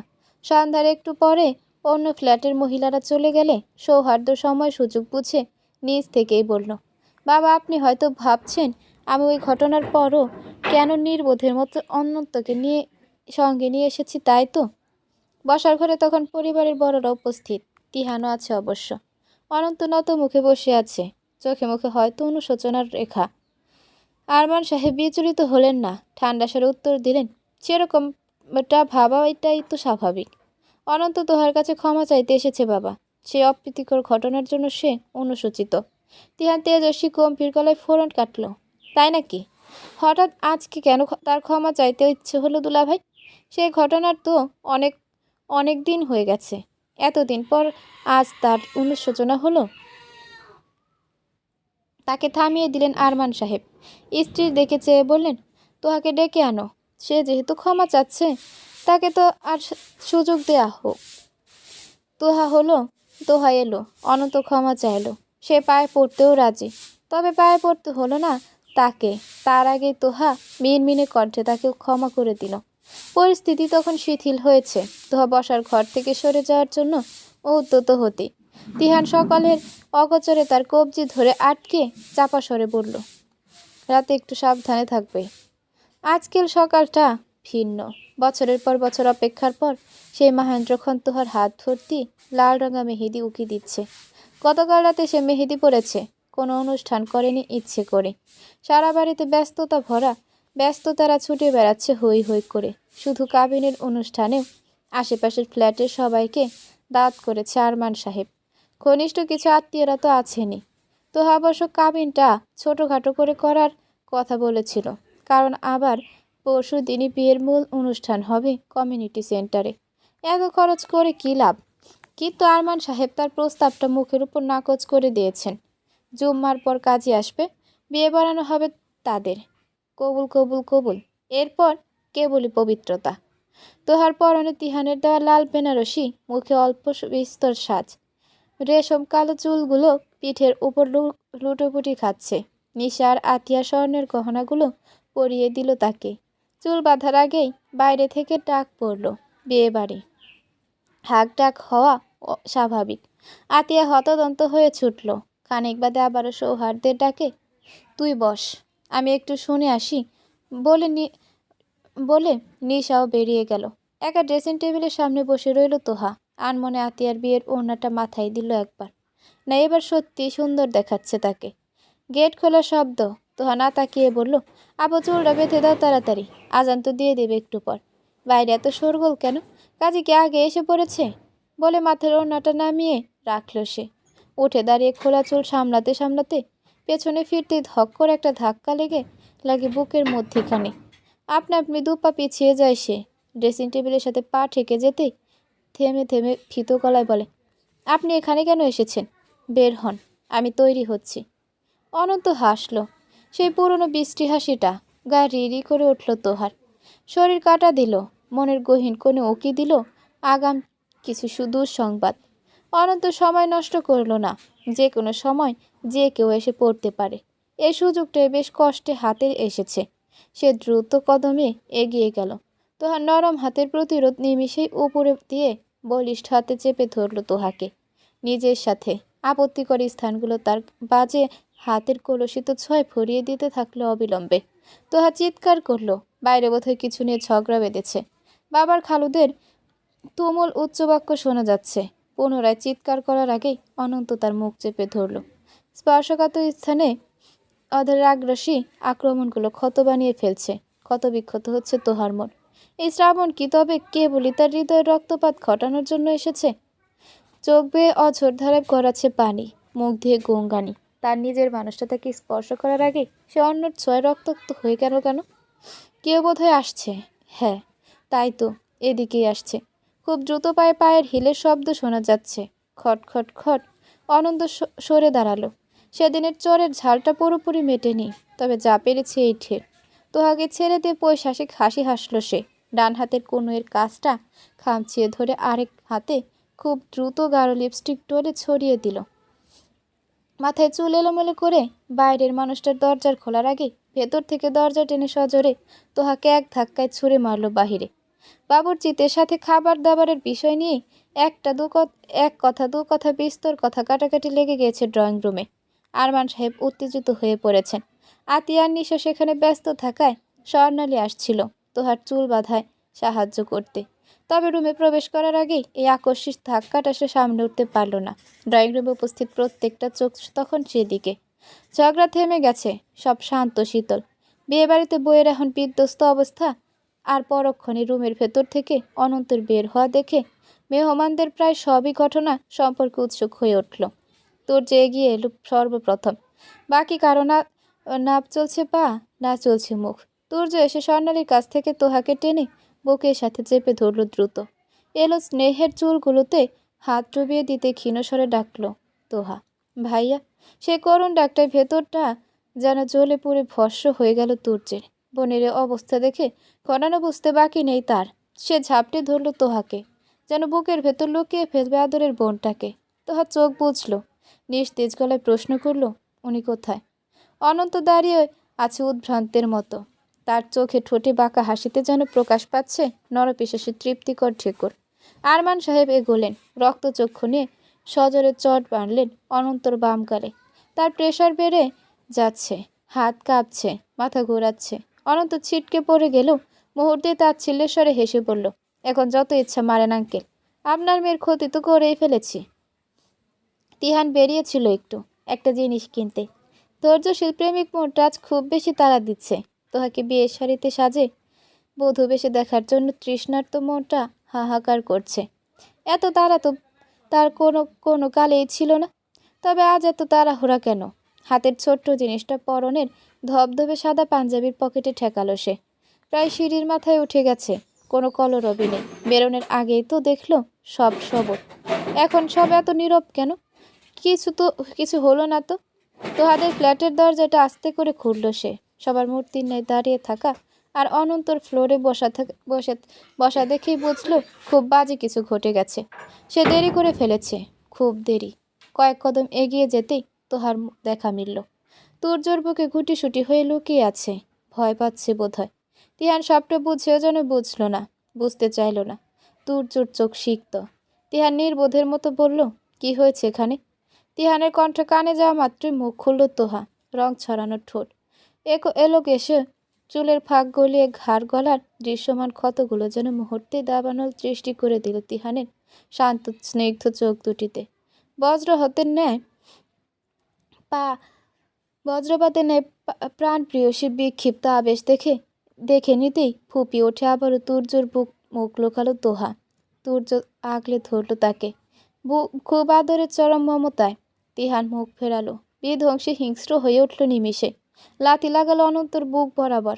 আর্তনাদ করে উঠল অনন্ত, দাঁতে দাঁত চেপে বলল, তোর হবু বউকে তো কলঙ্কিত করে ফেলেছি। পুরো বাড়ি ভর্তি সবাই সাক্ষী আছে। খুব তেজ না চর মারার? বাক্যটা শেষ করতে পারল না অনন্ত। তার আগে আরেকটা ভারী লাথি পড়ল তার বুকের উপর। এক পর্যায়ে নির্বিচ্ছিন্নভাবে পড়তেই থাকলো। এলো পাথারি, কেউ আটকাচ্ছে না, সাহস পাচ্ছে না। সৌহার্দ্য চুপচাপ। তার ছোট ভাই যত নিকৃষ্ট তার জানা ছিল না। থাকলে হয়তো এতদিন অনন্তের মিথ্যা ভদ্র আবেশটা সে ধরে ফেলতে পারত। সে ব্যর্থ ভাই হিসেবে ব্যর্থ, এবাড়ির জামাই হিসেবে ব্যর্থ। তিহানের চোখে মুখে যেন আগুনের রক্তিম লাভা গলে গলে পড়ছে।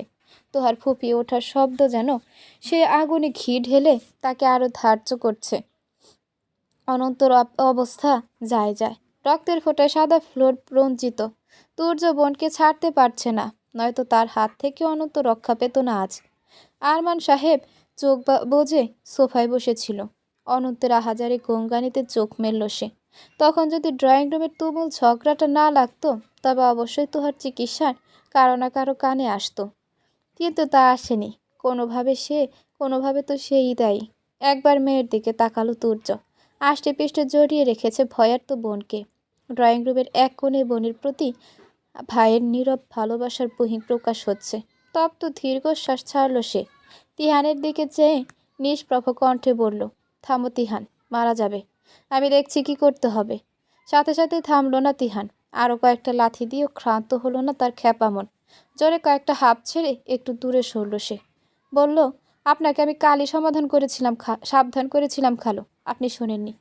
আজকে জড়িয়ে আসে তিহানের কণ্ঠ। আরমান সাহেব চোখে অসহায়ত্ব নিয়ে তাকায়। তিহান শ্বাস ছাড়ে, ঠোক গিলে তোহার কাছে এগোয়।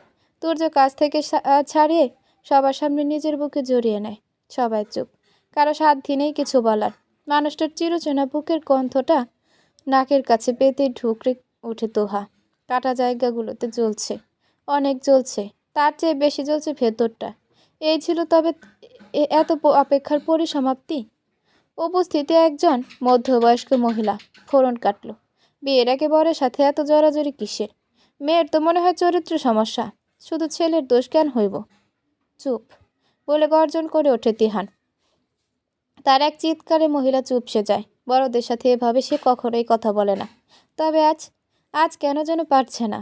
এলোমেলো অগোছালো হয়ে যাচ্ছে সব কিছু। কানা ঘষা চলছে তখনও। আতিয়া মূর্ছা গেছে। স্বর্ণালী নিশা সামলাচ্ছে তাকে।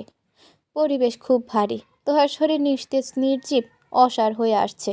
এত চাপ তার ছোট্ট মস্তিষ্ক নিতে পারছে না। তিহান দাঁড়ালো না।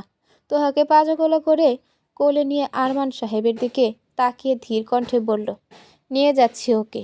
এখানেও নিরাপদ না। শুধু কাজে আসলে আমার ফ্ল্যাটে নিয়ে যাবেন, ওখানেই বিয়ে পড়ানো হবে। আর হ্যাঁ, পরিবারের মানুষ ছাড়া একজনকেও যাতে না দেখি। শেষের কথাটা উপস্থিত সবার দিকে তাকিয়ে স্থান ত্যাগ করল তিহান। আরমান সাহেব তার ঠান্ডা কণ্ঠ শুনে বেশ বুঝতে পারছেন তিহানের বলা কথাগুলোর অক্ষরে অক্ষরে পালন না হলে আজ ঘোর অনর্থ ঘটে যাবে। আফিয়া আর তুর্য ছুটল তিহানের পিছু পিছু। তোহাকে নিজের রুমে এনে শুইয়ে দিল তিহান। মেয়েটা বোধহয় জ্ঞান হারিয়েছে। না, জ্ঞান হারায়নি, ওই তো চোখ খুলেছে একটু আধটু। দুর্বল হয়ে পড়েছে হয়তো। আফিয়া পানি এনে দিল। তিহান ফার্স্ট এড বক্স এনে রাখলো টেবিলে।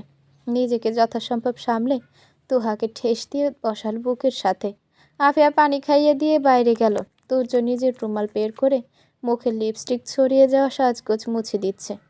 মোছানো হয়ে যেতে রুমালটা পুনরায় পকেটে ঢুকালো সে। বোনের মুখের দিকে চেয়ে তাকালো অনেকক্ষণ। তিহান ফার্স্ট এড বক্স ঘুরল। গলার কামড়ে ক্ষত করা জায়গাটা স্যাভলনের ছোঁয়া দিতে শিউরে উঠল তোহা। চোখ বন্ধ অবস্থায় হাত মুষ্টিবদ্ধ করে শাড়ি খামচে ধরে করুণ স্বরে বলল, লাগছে। বুকের কোথায় যেন একটা কাঁটা বিঁধল, বড় একটা কাঁটা, খুব ধারালো, একদম রক্তাভ করে দিল সব। তখনই দরজার সামনে আসলো সাইফ। তুর্যকে উদ্দেশ্য করে নিচু গলায় বলল, খালু তোমাকে ডাকছে একটু। বলেই দরজা দরজা জায়গাটা থেকে সরে গেল সে। তুর্য আরেকবার বোনের দিকে তাকালো, অতঃপর তাকালো তার পিছে বসা শক্তপোক্ত মানুষটার দিকে প্রবল শ্রদ্ধা ভক্তি নিয়ে। বিয়ে পড়ানো শেষ হতেই গলা ঝাড়ল তিহান। আরমান সাহেবের দিকে চেয়ে সবার সামনেই বলল, খালো, আমার কিছু কথা ছিল। আরমান সাহেব হাসলেন, বললেন, খালো না, বাবা বলো। হাসলো তিহানও, বলল, আমি আর কোনো অনুষ্ঠান করতে চাচ্ছি না বাবা।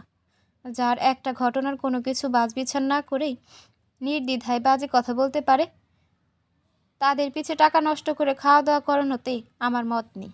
বিয়ে হয়ে গেছে, ব্যাস, আজ থেকে আমার বউ আমার সাথে থাকবে। আরমান সাহেব শব্দ করে হাসলেন। তিহানের কথায় কোনো রকম আপত্তি প্রকাশ করলেন না। সবার মুখে মিটিমিটি হাসি। তোহা কি কর্তব্য বিমূঢ়। লোকটা কী সব বলছে সবার সামনে। মিষ্টি মুখ করা হলো। অল্প অল্প করে সবার সাথে কথা হলো তোহার। নিশা তো কেঁদেই ফেলেছিল। সে তখন তোহাকে একা রেখে গিয়েছিল বলেই ঘটনাটা ঘটেছে।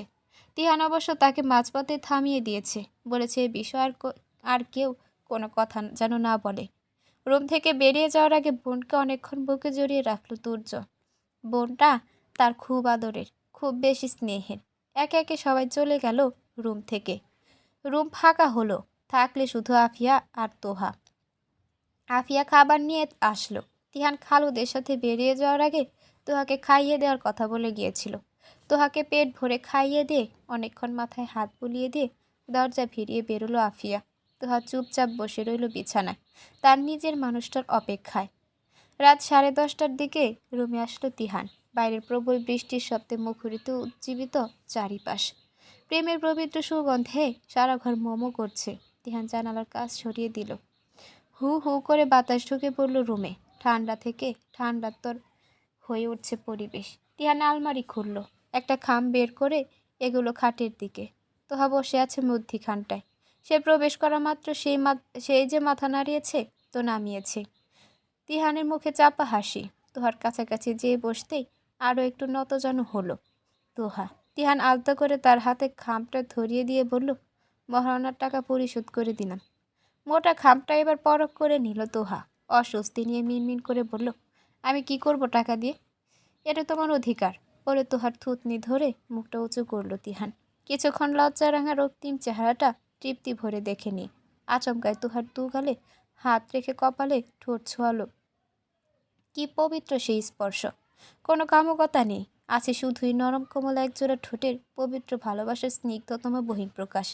খুব সময় নিয়ে কারো চুমু খেলো তিহান। এই প্রথমবার তোহার সজ্ঞানে তিহান তাকে কপালে চুমু খেলো। এর আগে অবশ্য ঘুমের মাঝে একবার দুবার ঠোঁট ছুঁয়েছে, কিন্তু এতটা তীব্রতা প্রগাঢ়তা নিয়ে কখনোই নয়। বা তোহাও তো উপভোগ করেনি কখনো। তোহার চোখ বন্ধ। তার নিজের মানুষটার প্রথম ঘনিষ্ঠ ছোঁয়া, তার উষ্ণ অধরের স্পর্শ, তার ছোট কপালটায়। সুখে নাকি অজানা কোনো পিছুটা নিয়ে হঠাৎই মুখের চোয়াল ভারী হয়ে উঠল। আটকানোর চেষ্টা করে লাভ হলো না। ঢুকরে কেঁদে উঠল তোহা। তিহান ঠোঁট সরালো। চোখের পানিগুলো গাল গড়িয়ে যাওয়ার আগেই মুছে ফেললো হাত দিয়ে। অতঃপর কপালে কপাল ঠেকিয়ে ধীর কণ্ঠে বলল, এই স্মৃতিগুলো মুছে ফেলে শুধু এটুকু মনে রাখো, আমি সব সময় আছি। সে যাই হয়ে যাক না কেন, আমি তার মৃত্যুর আগ পর্যন্ত তুমি প্রতি মুহূর্তে তাকে তোমার পাশে পাবে। তোহা কাঁদলো, খুব করে কাঁদলো। মন উজাড় করে কষ্টগুলো তিহানের বুকের উপর নিংড়ে দিল। তিহান তাকে জড়িয়ে রাখলো আষ্টে পিষ্টে, খুব শক্ত করে। একসময় কান্না থামলো তোহার। বুক থেকে মাথা তুলে তিহানের বাহুর দিকে চোখ পড়ল। রক্তের ছাপগুলো শুকিয়ে গেছে। সাদা পাঞ্জাবিতে স্পষ্ট সেই রক্তগুলো দেখে মনটা ভেতরে ভেতরে আবারও হু হু করে উঠল। চোখে মুখে অদ্ভুত আকুলতা নিয়ে জায়গাটায় হাত দিয়ে ছুঁয়ে দিল তোহা। ব্যথাতুর কণ্ঠে বলল, আপনার খুব লেগেছে তাই না? না, মিথ্যে বলছেন? তিহান উত্তর দিল না। তিহানের ঘুম ভাঙল। তার মেলে রাখা বাহুর উপর মাথা রেখে বুকের সাথে লেপ্টে ঘুমিয়ে আছে মেয়েটা। একটা হাত আলতো করে তার কোমরে রাখা, আর একটা হাত তার বুকের সাথে লেগে আছে। আর মনে হাসল তিহান, প্রসারিত বিস্তৃত পরিপূর্ণ হাসি। কত অপেক্ষায় না সে করেছে এমন একটা ভোরের জন্য, যখন এই মেয়েটা তার সাথে থাকবে সর্বক্ষণ, আজীবন। মেয়েটাকে সে ছুঁয়ে দিতে পারবে কোনো বাধা ছাড়াই। তোহা তখন গভীর ঘুমে। ভরসার মানুষটার বাহু ধরে সে নিশ্চিন্তের ঘুম দিয়েছে। সব কষ্ট দুঃখ নিভিয়ে তার ঘুমন্ত মুখে ভর করেছে এক মুঠো সুখের কিরণ। আলতো করে তোহার হাতটা সরিয়ে তাকে বালিশে শুইয়ে দিয়ে উঠে বসল তিহান। এক পায়ের কাপড় হাঁটু অবধি উঠে গেছে। আঁচলের অবস্থা বর্ণনা মতো না। ছোট্ট করে একটা শ্বাস ছাড়ল তিহান। বিছানা থেকে নেমে খুব সন্তর্পণে পায়ের কাপড় নামিয়ে দিল। আঁচলটা দিয়ে কোনো রকমে তোহাকে আবৃত করে দিয়ে মাথায় হাত বুলিয়ে দিল। অতঃপর এগিয়ে গেল বারান্দার দিকে। আকাশে আজ আগুন লেগেছে। পূর্ব দিগন্তে যেন দাবানলে পুড়ে ছারখার হচ্ছে। সেই দাবানলের রক্তিম লাল আভা ছড়িয়ে পড়েছে পুরো আকাশ জুড়ে। শিল্পীর রক্ত বাক্সের লাল কমলা রংটা বোধহয় ভুলবশত ছিটকে পড়ে গিয়েছে আকাশের গায়ে। কমলার সাথে লাল রংটা খুব যত্নের সাথে মিলেমিশে একাকার হয়ে গেছে। আকাশে অগ্নিকাণ্ড ঘটানো সেই বিশাল অগ্নিবলয়টা খুব ধীরে ধীরে উদয় হচ্ছে। উষার আলো ছড়িয়ে পড়ছে সাবধানে একাধারে। সেদিকে চেয়ে রয়েছে তিহান। তার ধূসর চোখের উপর লাল আকাশের প্রতিচ্ছবিতে অদ্ভুত একটা সংমিশ্রণ ঘটে গিয়েছে। গুটি গুটি পায়ের আবির্ভাব। উপস্থিতি টের পেতেই ঘাড় ফিরালো তিহান। তোহা এসেছে। রেশম কালো চুলগুলো এলোমেলো সিঁথিতে ভাগ হয়ে পড়ে আছে দুপাশে। সদ্য ঘুম ভাঙল মায়াবী চেহারা ঘুম ভাঙা মায়াবী চেহারায় মায়া বহুগুণ বাড়িয়ে দিয়েছে চোখের নিচের ল্যাপটানো কাজল রংটা। ঘুম থেকে উঠেই মনে হয় চোখ কচলেছে।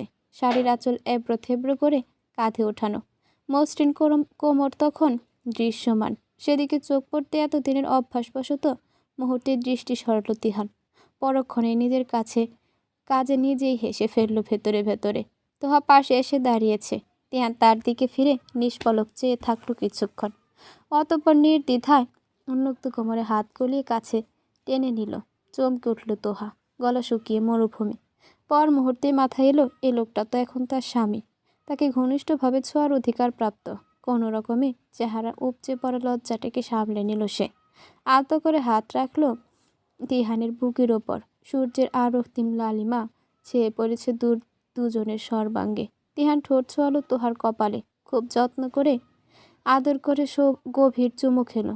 অতঃপর বুকে জড়িয়ে নিয়ে আনমনেই বলে উঠল, এক রক্তিম শ্রাবণে তুমি আমার হয়ে গেলে প্রেমবতী।